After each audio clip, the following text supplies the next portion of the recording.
اللہ اکبر اللہ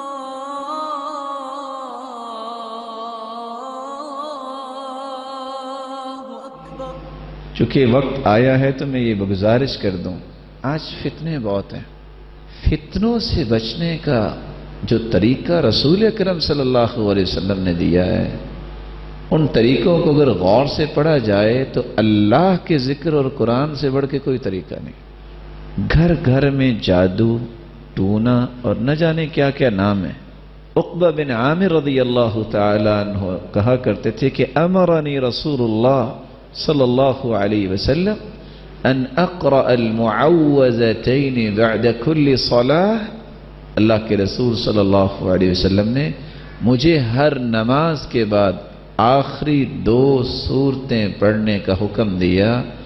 جو شخص وہ شام کے اذکار کرتا ہے اور پھر ہر نماز کے بعد اذکار، اور اس روایت کی روشنی میں ہر نماز کے بعد آخری 2 سورتیں، اللہ کی رحمت اور اس کے فضل سے نہ اس پہ کبھی جادو ہوگا نہ کبھی ٹونا ہوگا۔ اس لیے آپ ذکر پہ کبھی سودے بازی نہ کیا کریں۔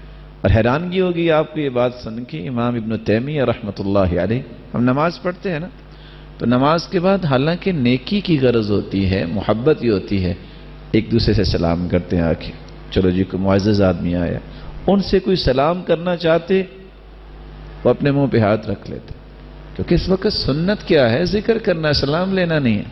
اور ساتھ کہتے ہادیہ غدوتی، یہ میرا کھانا ہے، اگر میں نے یہ کھانا نہ کھایا تو میں زندہ ہی نہیں رہ سکتا۔ ذکر کرنے کے بعد پھر ملتے، اور ان کا اخلاق کتنا عالی تھا۔ اس لیے نماز کے بعد ذکر پہ آپ کبھی کمپرومائز نہ کیا کریں۔ اور اس کی ایک اور وجہ ہے، صحیح بخاری کی روایت اگر میں ساتھ ملاؤں، جو شخص فرض نماز پڑھتا ہے اور اپنی جگہ پہ بیٹھا رہتا ہے، اپنی جگہ سے کیا مراد ہے؟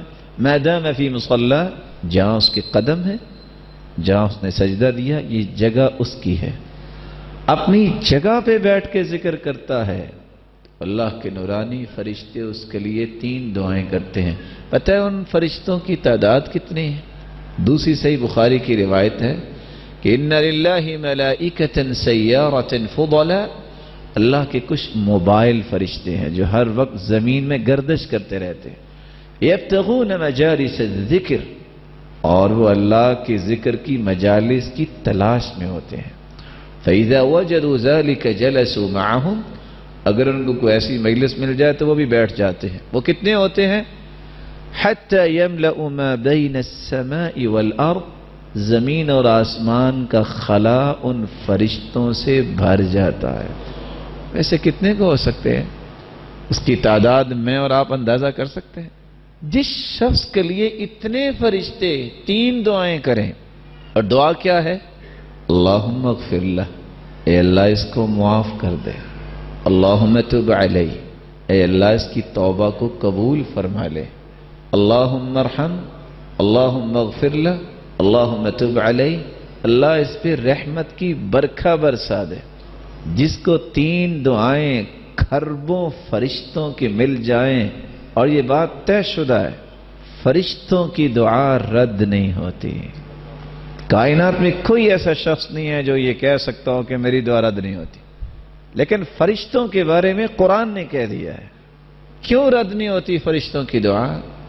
کیونکہ فرشتے کسی کے لیے دعا اس وقت تک کرتے ہی نہیں جب تک اللہ کا حکم نہ آ جائے، اور اللہ رب العزت اس وقت تک فرشتوں کو دعا کا حکم دیتے ہی نہیں جب تک اپنے بندے سے راضی نہ ہو جائیں۔ اس سے بڑا سعادت مند کون ہے کہ جس کے لیے کھربوں فرشتے دعا کریں اور وہ نماز پڑھنے آیا ہے اور 3 دعائیں قبول ہو جائیں، تو اس سے بڑا کوئی سعادت مند ہے؟